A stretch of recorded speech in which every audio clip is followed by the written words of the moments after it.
Hey y'all, it's Nina Ortega with Meal Prep Like a Mom. I just wanted to come to you today and show you really quickly what I'm making this week and kind of my plan and why I made it so quick. So as you all know, I like to eat clean most of the time during the week. I really do try my best. I try to keep things really quick on hand that I can reach for. And this week is one of those weeks. Normally I meal prep on Sunday. I prefer to meal prep on a Sunday. But sometimes I just don't have that time, and I'm fortunate now that I'm at home instead of teaching to meal prep on a Monday. So, but I feel like this could definitely be done in like 2 hours or less, for sure 2 hours or less. So as always, I always start with what I'm gonna make for dinner.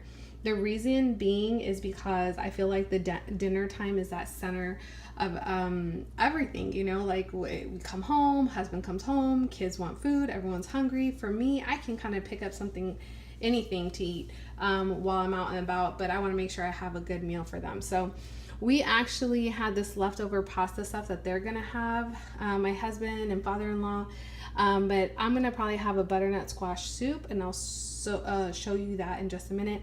Tomorrow we'll have some kind of pork roast, potatoes, carrots. If I want to pair some rice with that, I will. For me, this is enough right here. I will not pair more carbs with it because of the potatoes. Wednesday, I will be making, hopefully, the Fix 8, which is part of the 21-day Fix program.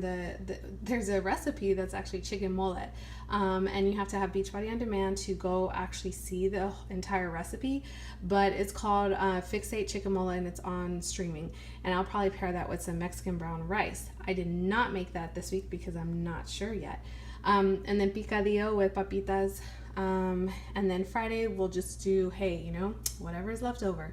And then Saturday we're gonna be out all day Saturday for a wedding, and then on Sunday I do my No Excuse Moms meetups and stuff like that, and then that's when I actually go shopping. So I kind of just fly by the seat of my pants on the weekends. Anyways, I have a watermelon to cut up, but I did want to show you a few main meals. So here's my butternut squash. Okay, I grabbed my butternut squash, I cut it in half. I cut off the ends, so both ends, cut it in half. I scraped out all the seeds in it. I preheated the oven to about 375. I then covered a cookie pan with foil, and I put oil down. I used avocado oil. You can use olive oil or coconut oil. You put a little bit of oil down. You put the butternut squash after you have cut them in half and de-seeded them. You put them face down, and you stick them in the oven for about 30 minutes. Pull them out and then flip them over and stick them back in just for a little bit longer. They should be super soft and tender, and that's exactly how they were. So I was pretty much taking a spoon and scraping the skin off, like the inside off, and then I threw everything in a blender, which is now being washed. So I threw everything in the blender. I actually added some 2% milk. I'm sure you could use almond milk if you needed to. I added a little bit of butter that had been melted and a ton of garlic because I love garlic, minced garlic. And I literally just let it blend up. So depending on how much milk you put, things like that, you can make it runnier, like thinner, I guess, or thicker. As you can tell, mine is pretty thick, and I actually prefer it that way. Maybe I can get some chicken and add some chicken in there to add the protein. In here, I grabbed a tenderloin pork roast, and I just threw it in there. I chopped up all the potatoes that I needed to use and the carrots. I peeled the carrots and added it in there. My seasoning, normally I use Flavor God seasoning, but I don't have any more. I need to order some. So I use comino, sea salt, pepper, and garlic powder. And then here I have the picadillo. So it's lean ground meat with potatoes.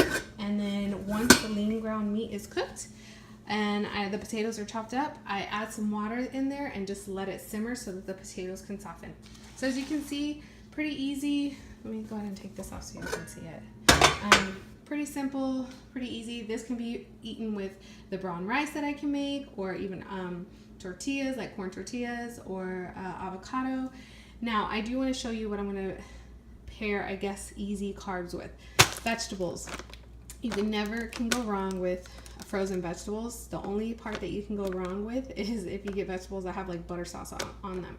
Make sure that it's just vegetables. You know, we need to get those healthy veggies in. These I have been buying these paleo bars. I actually prefer them over Kind bars. So I try to limit them because obviously it's sugar and it has chocolate, but the sugar is not high content. But this is now what I carry just in case. These are my absolute favorite rice packets. You've probably seen me talk about them.